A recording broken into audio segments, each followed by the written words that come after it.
Can you imagine what it might look like if everyone around you felt valued, respected, and included? What would need to change for that to be a reality? I'm talking about no barriers for anyone, where diversity is celebrated and differences are embraced. Welcome to the Water Prairie Chronicles, a podcast for special needs parents. I'm your host, Tonya Wollum, and I'm glad you're here. Today, we're exploring the critical topic of inclusion and advocacy. Join us as we discuss the importance of creating a more inclusive society, the challenges faced by individuals with disabilities, and the powerful stories of those who are driving change. Together, let's break down barriers, build bridges, and foster a world where equity and equality are the norm. Back again this week is Aaron DeVries. We first met Aaron in our last episode when he told us about his daughter Cece and shared some of the stories of parenting a child with epilepsy and cerebral palsy. Aaron, welcome back to Water Prairie. I'm glad to be back. Thanks for having me back. So, Aaron, today I wanted to talk about inclusion. It's something that I bill myself as being an advocate for the disabled, but also trying to promote inclusion in the world around us. And when I saw your handle, it jumped out at me because I thought this is someone I want to talk to. I want to find out more about what he's doing. And so I've been really looking forward to having this conversation with you because it's just I hear parents talk about how inclusion is so important, but their child never really feels like they're included. I've taught workshops on how teachers and professionals can use role playing to help teach inclusion to their teammates and to their classes. But it's not something that seems to come easily. There's always this awkwardness where we're not sure what we're really doing. And I've kind of concluded that I think a lot of our fears fit into this whenever we aren't including someone. Like we feel good about saying that so and so is part of the crowd, but they're part of the outskirts of the crowd. They're not in there having that interaction and being full belonging of what they're doing. And so I'm curious where we're gonna go with this conversation. This is where we're starting from. But, having shared that from my side, I'd like to ask you, why do you feel that inclusion is important to you? I feel like I'm super passionate about it. I have it. I don't know if you're able to see that, but I have inclusion tattooed on my arm, so I'm pretty much all in on inclusion. It started for me when Cece was sent across town to like a segregated setting and just subsequently realizing that wasn't the only option. And then it just became, as a parent, the stuff for me is it's emotional, and just for Mm, me, this injustice part of it, like why so many years after idea the law was passed, are we still, segregating people, not having them included, just right. bugs me. What in my upbringing or what in my, my life caused me to get to that point, but it's just not right in my mind. So just that piece, a lot of it is we don't talk about, at least in our community, we don't talk about stuff like this, what's happening. I went to visit Cece when she was in first grade, I think, in that segregated setting, and kids were already, folding laundry. And I was like, they're in first grade. Wow. Why are we already folding laundry? Why are they not in math class and reading? We're already writing them off Yeah. like they're not going to be able to do stuff. Why is this happening? So just that part of it, we need to include them. And the way it's supposed to work is when you have the meeting for the placement, is you're supposed to start in the general education setting and then work Yeah. the other way. In our situation, it seemed to be like CC had all these ways she qualified for an IEP, so it just kind of jumped somehow to that segregated setting right away, which is not how it's supposed to work. So just seeing the system not work the way I feel like it's supposed to be working, gets that fire going that I want to help. First of all, just talk about inclusion to get it out there, and then help for my daughter make it a reality as much as possible, and then for other kids, get it, have it for them too. Once we started talking about inclusion, it doesn't just happen in our community where kids with high needs are excluded, segregated. So just something that I'm super passionate about. But I've noticed too that sometimes depending on and we're talking about kids right now, but depending on the child, some have just a natural ability to be able to bridge that gap and to make friends and to be friends with kids in that regular classroom, however you wanna call it, but when they're part of the class, they're part of the class, and kids just champion around them. But you have other kids who are just really quiet and shy, or maybe they have a physical hindrance that's keeping them from being able to join in with the others, And that's the child that I feel the most passionate about, because we need to help them figure out how to be there. But either way, both scenarios, the way I'm describing it, it's the child with the disability who's having to do all the work to get into the classroom. And I'd love to see it so that our classroom is just stepping back and welcoming them with open arms. Any ideas of how we can help at those young ages, 1st, 2nd grade even, to help all of the kids see each other as all of the kids and not this child and that child? I mean, I think a lot of it, I mean, it comes down to the adults. In our experience, the district doesn't see inclusion the way I see inclusion. So if you're starting off already at that point, it's harder to get, the inclusion, what I view as inclusion for my daughter, if that's not even how they see it. So a lot of it, Mhm. I feel, is like adults, how they see the inclusion. The other piece is we have to, I mean, I feel like universal design for learning, we need to start, let's make the curriculum start where it's accessible for everybody at the beginning, instead of this is our curriculum, now we have to modify it. It just makes it harder and more work. But for Cece, I mean, she's in a wheelchair, so once we started getting her into the general education, I mean, not every class has a desk in it that a wheelchair can go Right, under. So now you have that situation. Okay, on the IEP, she's in the room, but there's not a desk in all the rooms she can be under. So now, I mean, she's in the room, but that's not inclusion. She's just in the room. She's not part of, like you're right. saying, part of the class. She can't have a desk. She doesn't have a desk next to another student. She's in the corner. So there's those pieces, like intentionally, like that should be a planning thing with the school. I mean, we should Yeah, have one desk in each room where we can at least, if there's not a child with a wheelchair, we can at least adjust it if there is. So it's not more of a, where are we going to find a desk? Well, at some point, I think she had a table she kind of was drug around with her by her para. oh, So she would, so I mean, it just makes it harder because now she's the kid going down the hall with the wheelchair first of all, and now she's dragging a table behind her. I mean, it's just a lot of it's just about the planning, like the planning on how to do it. In my mind, when you made a good point. The table or the desk shouldn't be off to the side of the room. It should be, if the kids are sitting in groups of 4, it should be one of those 4, so that they're there as part of it. no, another story I have to share is like she loves music, so she was in choir whenever she was able to do it. So there's like a older, I mean, adult choir in town. So they had like a Christmas, I think it was a Christmas concert. Her choir was invited to participate. Well, they had it at a historic theater in town where the stage was not accessible by wheelchair. In order for her to be able to participate, we had to put a chair on the stage. I had to pick her up out of her wheelchair, carry her up onto the stage, put her in the chair, and then get her back off the stage after they were done singing. So I Right. mean, even something like that. I mean, I understand you want to perform in that venue, but you have a child that's in a wheelchair. So how do you get them on the stage to participate without their parent having to carry them up there? How do you feel Yeah. included when you can't even get up there without somebody, your dad, carrying you on the stage? Yeah, and was there another way maybe they could have had the whole choir was backstage together, and then they all came out together?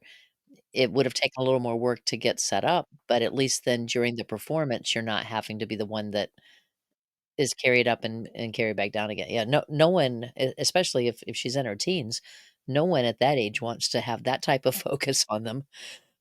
They wanna be back giggling behind the curtain with the other girls. So, yeah. So, how so, and I know we kinda jumped into this, but it makes sense how our children who have a disability feel included and benefit from inclusion.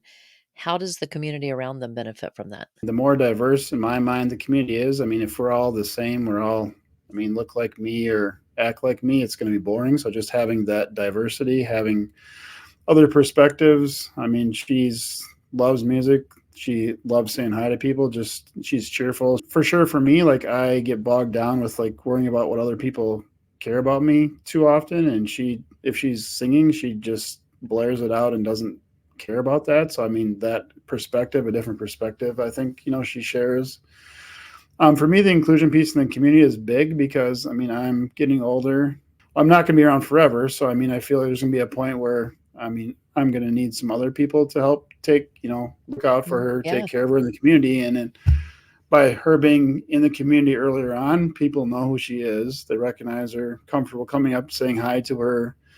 If she's driving her chair into Walmart or something, and there's something in the way or whatever, helping her around the community. I mean, if I'm not getting her out of the house, out in the community, meeting people, getting them used to her, I mean, that's not going to happen. So I feel it's important. And if as a parent, you some days you're like, why do I have to do all this? Why is it so much work for me? But that's if I don't do it, it's not going to happen. So Yeah, you kind of have to just like, it's not fair, no, but you just have to do it. And part of why I like to talk about inclusion, is just you don't know what you don't know. I mean, I've never had experience with any, my child or anybody close to me, having, I mean, like cancer or diabetes. So I don't know anything about it. I've heard the word, but I don't know what it's like to, go through that, live through that experience. So I feel like part of it is just as a parent. I mean, I need to share my story. Explain that not every venue we've gone to see a music, performance is accessible. Before we go, to a concert, I check with the place to see what is it accessible. Yes, I still ask that question.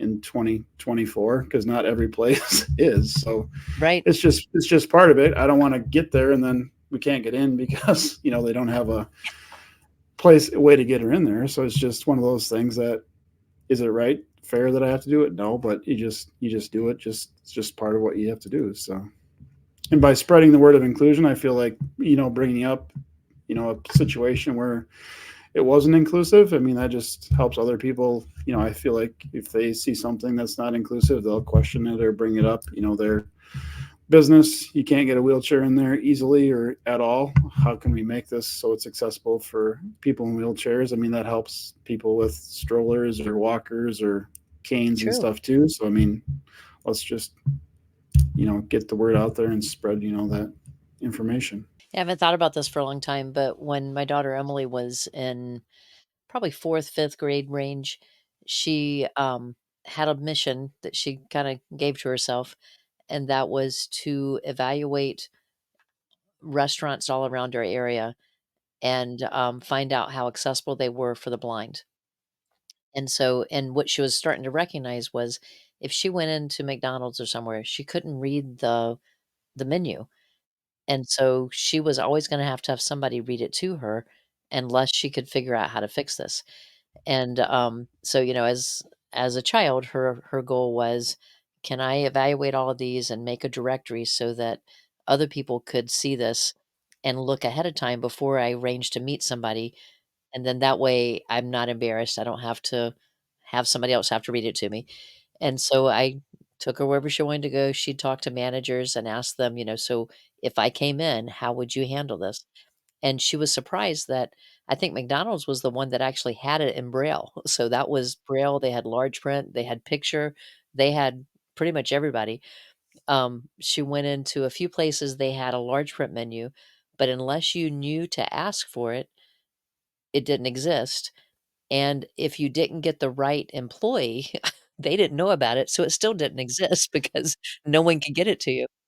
So, she never did much with it, and there's apps out there now and all this, but it taught her a lot. It also taught me a lot that it's not just because things are available doesn't mean that it's going to be available to the person that actually needs it, because if the manager knows about it like, one place she went to, they had everything, but it was inside a sealed envelope in the manager's office, and it had been there for months. They had never even opened it.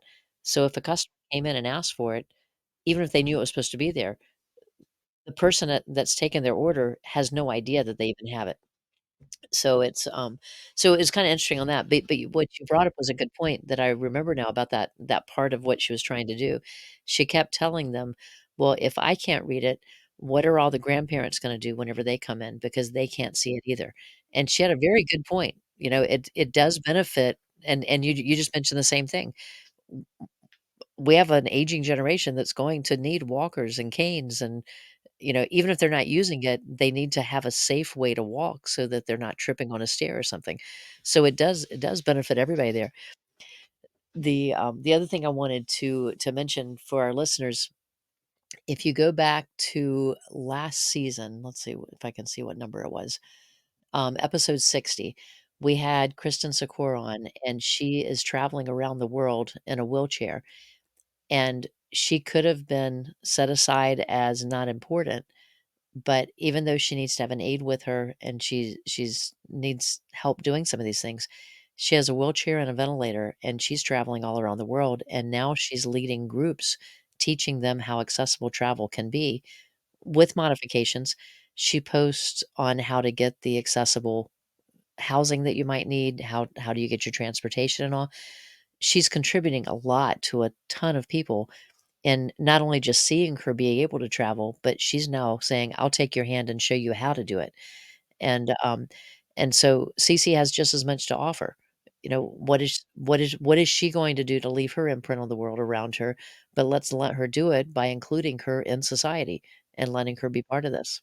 So, yeah, so one thing I wanna ask, so we talked about the wheelchair ramps and the stage issue, things like that, 'cause and especially these older buildings, doorways are narrow. There's a lot of boundaries there. What are some of the biggest barriers that you're noticing? Any others that are coming to mind besides what you've already shared? I mean, we go for walks around the neighborhood. I mean, there's still, sidewalks that don't have curb cuts. I mean, so you're walking in a Mm, neighborhood, get to the end of the block, and all of a sudden there is no curb cuts. Then you got to backtrack. If there's driveways, you can use those, but otherwise you're going back. Or, I mean, to me also, it's some of these, residential streets aren't very wide. So, I mean, you have to go on the side. Then if she's in her wheelchair, like going around cars and getting back over. So it's just, you just really have to watch for it. I mean, or there's parks that still don't have handicap spots in them. So if there's a lot of people there, there's not like a designated spot for us to park in the van and stuff, which completely blows my mind because ADA was passed in like '90 or something. I yeah, mean, we're talking a long time ago, so it's still I don't understand it, but those are kind of the main things where it's just more with her the wheelchair accessibility stuff where it just I mean there we went to listen to the music at a place we can walk from my house in town, and you had to go through the building to go outside to get in the parking lot that was roped off, and you go come out the back door, and it's like a I don't know like 6 to 8 inch drop to the thing. Well, the only way you ooh, could get down there is they had to pull like this wooden ramp that they had somewhere else, like you're saying. They have a way to get down there, but it's not out there. Somebody had to get it, and then it's barely wider than the wheelchair, and there's a hole like in the middle of it. So you're like praying it doesn't. You know what I mean? It's just how right, can we how can we design this or build it so it's accessible for everybody all the time, like you're saying, instead of it's in the manager's office yeah. or it's in our storeroom. And what if this employee doesn't know it's even there? Like she can't even go, you know, participate in the music. So it's just getting Yeah. those type of things are kind of the main things right now. Right. So before we wrap up our interview part, I wanted to ask you about to be able to give some advice to our listeners. And so, listeners, this is our section where I'm going to give him some open ended statements. He's going to repeat them and finish them up for me. So, the first one I have for you is the biggest impact we can make on creating a more inclusive world is. The biggest impact we can make on creating a more inclusive world is loving our neighbor. Um, that to me is a big thing. I mean, I grew up in church, and that you talked about loving your neighbor and just treating other people how you want to be treated.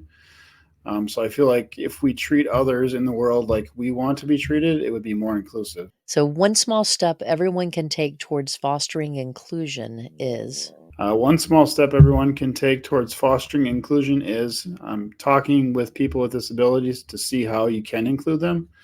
So just talking to them to begin with, asking them, what can I do, to help you be more included? I asked this question to a guy I know in my town here who was also has cerebral palsy. I'm like Cece, and he said, um, just if he's out in the community, like at a restaurant, ask him what he wants to drink or eat instead of asking the person with him, because he Oh, good finds point. that often, um, if he's with somebody, they tend to ask the person he's with, not him, like what his opinion is, and that's also true for me. If we go to the doctor, the nurse will ask what's your name, what's your birthday. They often will ask like me or Cece's mom that information. She knows her birthday, so if they ask me, I'll say, "Hey, Cece, what's your birthday?" and have her say it. So just that's a pretty big thing, and just talking to people with disabilities and getting their input on how they want to be included or the things they come across. So it's a really good point, and especially those who are having to use a mobility device like a wheelchair, because unless they have one that lifts up where you're eye to eye, they're down below you. And as a society, I know I see that time and time again, that we literally look over them and talk to whoever's near them, and it's not fair to the child, the adult, whoever it is you're talking to.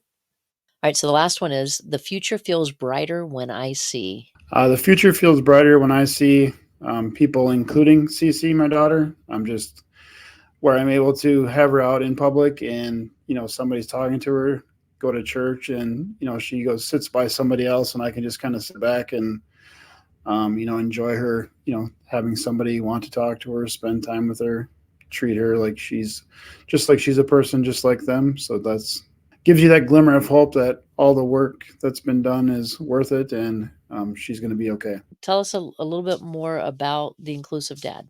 So yeah, I started the Inclusive Dad. I love inclusion. I'm passionate about it. So what I do is I do one-on-one coaching with families to navigate the special education process. That's what I'm working on now. I didn't know anything about inclusion when Cece was born. Learned a lot about it, and learned that um, it's not fair, and I don't like it. But when you have somebody as a parent, if you have another person there, an advocate, a coach, somebody with you, it changes the dynamic. I mean, the school seems, in my experience, personal meetings for CC and others I've been in, it seemed to be more on task, seemed to be more respectful. That part of it, and CC, I think I talked a little bit about on the last episode. She qualifies under multiple categories. So the first meeting we went to, that I remember, it was before ours. We went to her brother's, like back to just the back to school meeting. So it was me, my ex-wife, and my son, and the teacher. Lasted 5 minutes. Drop off your stuff. You're out the door. Go to Cece's meeting. It was me, Cece, my ex-wife, and at least 10 people, 10 school staff on the other side of the table. So there's just this, for sure, like children with needs like my daughter. There's just the power imbalance just implied is there. So just I like to help families navigate that process. Whether you need help looking at the IEP, seeing if you just want input on the IEP, I can help with that. If you want somebody to attend a meeting with you. Also, as a parent, I mean, you're hearing a lot of stuff. A lot of it, at least from my experience, is not all positive. So it's emotional. Having somebody there also, to help listen, catch things, ask questions that you need to, ask. So I offer just one-on-one coaching. I also have a monthly membership, different levels of that. What's included in that is just like a private membership group where you have access to, ask questions, get information. Then you get a 15-minute call with me a month, included in that membership. Just if you have anything you have questions about, need to work on, we can work on it in that time. Once a month networking call. So just once a month on Zoom, where we schedule and just meet with other parents just to get to know each other, find out what you got going on in your life. Once a month question and answer calls. So that one's more focused on if you have questions if you looking over the IEP, you have a question about something, you can bring that. I'll help answer it. Other parents can hey, yeah, we went through this. This is how we handled it. Here's a resource. That part of it. Access to live webinars and recordings, and then discounts like on the one-on-one coaching if you need more coaching. The next level includes more. It includes like more hours of coaching. So if you have more of a complex need more than just the 15-minute call a month or those other calls, you can add stuff to that. I mean, like my daughter or CC's, we had evaluation reports that were probably 75 pages. We had IEPs that were 30, 40 pages, 4-hour IEP meetings. So some of our stuff got pretty intense. So I just want to be there, help other families, through that process. Big picture, I mean, want to make the whole community, the whole society, world more inclusive. So trying to figure out how to best tackle that part of it. Haven't figured that out yet, but I'm just the awareness piece. I've given one TEDx talk on inclusion. Well, 2 days from now, I'm doing my second TEDx talk, so that will be Wow. probably out there maybe before this episode is published. But so yeah, just getting out there and spreading my message. Well, Aaron, I've enjoyed this. I enjoyed hearing about your story last week, hearing more about just talking about inclusion. I think the more that we talk about this, the more other parents will realize that they do have a voice, not only just for their own child, but for reaching beyond their family and helping for that next generation even coming behind us. So thank you for sharing with us and joining me for both of these episodes. Yeah, thank you very much. I really enjoyed it. Thanks for joining me today. I hope this conversation has inspired you to learn more about inclusion, advocacy, and the power of individual action. Be sure to visit our Etsy shop for creative writing resources that foster empathy, understanding, and a love of storytelling. Our offerings include creative writing journals for kids, interactive story kits, and digital downloads for teachers and homeschool parents. By supporting Water Prairie, you're not only investing in quality educational materials, but also contributing to a more inclusive and compassionate society. Visit our Etsy shop today at waterprairie.etsy.com. Be sure to join me for the next episode with my guest, Mary Harper, the author of the book, The Sound of Her Voice, My Blind Parent's Story. Her parents were successful adults who found genius ways to work around the discriminations of their time period, and I think you'll enjoy meeting Mary. I'll see you next time.